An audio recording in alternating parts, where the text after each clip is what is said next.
People are going to look back and say, wait, you had access to frontier AI models for like 20 or $100 a month and you didn't build anything with them.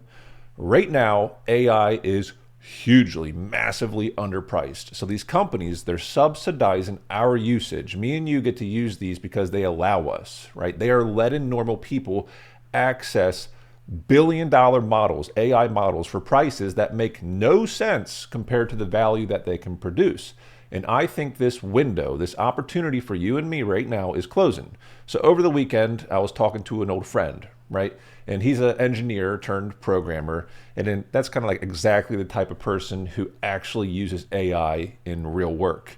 And he told me his company just sent out an email saying that they need to reconsider AI usage across their entire company because it's becoming too expensive. And then you saw the same thing with Claude and Fable recently. They gave users kind of a taste of something insanely powerful. Did you use Fable? It's crazy. It's people loved it, right? Then the limits changed, then access changed, then pricing changed because the compute behind these tools, it's not free. It costs them money. They just give us a taste.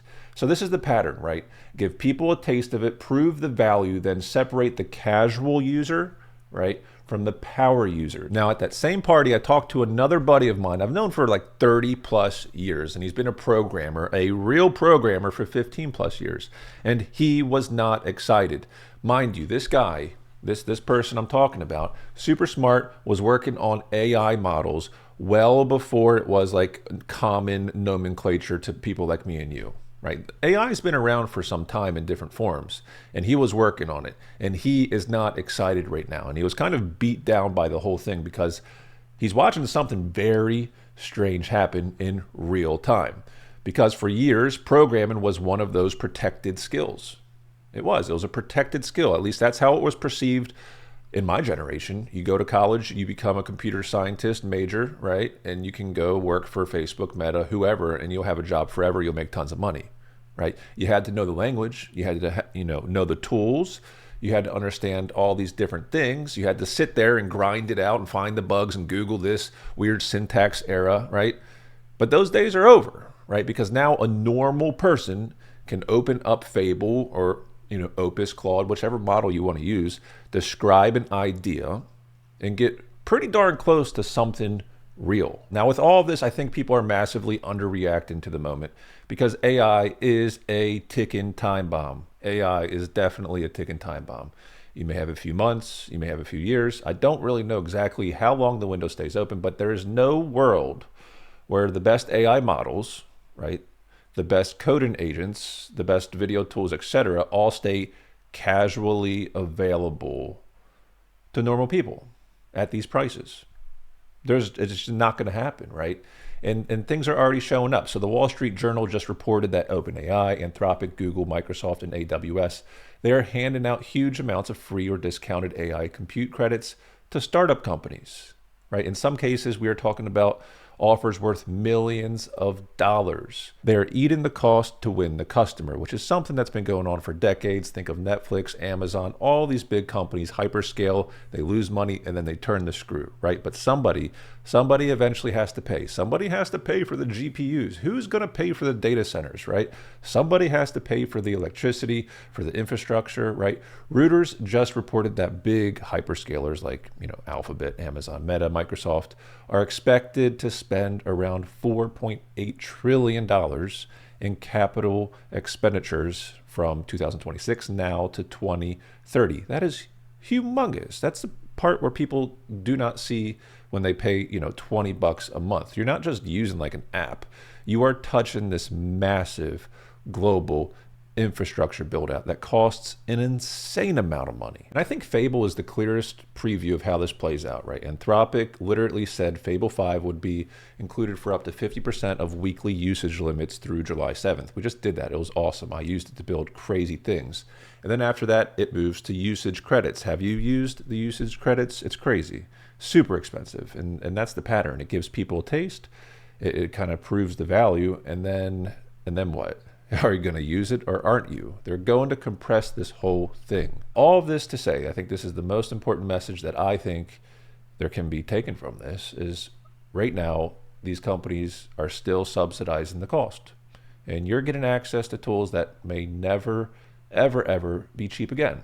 You are getting literal subsidized reps, right? That's the phrase I think we should use: subsidized repetition, subsidized reps. So every time you use these tools seriously, you're not really just getting the answer, right, or getting the tool. You're practicing how to direct their intelligence. You're not necessarily practicing how to direct your own intelligence. And that's a scary proposition because it's their tool. They can gatekeep it if they want. And if you're pushing it around and that's all you use every day, you're kind of fatiguing your own brain's ability, right? You're learning how to turn a vague idea into a prompt, and then that prompt into a draft, into a prototype, into a system, into an actual outcome. But you are reliant on them, and that's scary. So to me, the takeaway is this. I think if you're someone like me who makes money online, I mean, I've been an SEO, now an AEO, now I build microsites, now I do this, that, and another. My websites, they get tons of traffic using AI methods. Okay, great. I see that we have a small little window of time to make money still. I really do. I think it's so small. And a lot of my friends feel the same way who are in the same profession. You have a small time frame where the compression is coming, right? The programmers, they're feeling it already. They're realizing they're being commoditized. But people, normal people that were not programmers, are excited. Yoo-hoo, this is amazing. But the compression is coming. The floor is going to fall out, and you're going to wish you made money these last few years. And I want to be clear, my cohort, my friend group, myself, we've made more money now than ever in the history of our lives, because we can be micro hyperscalers.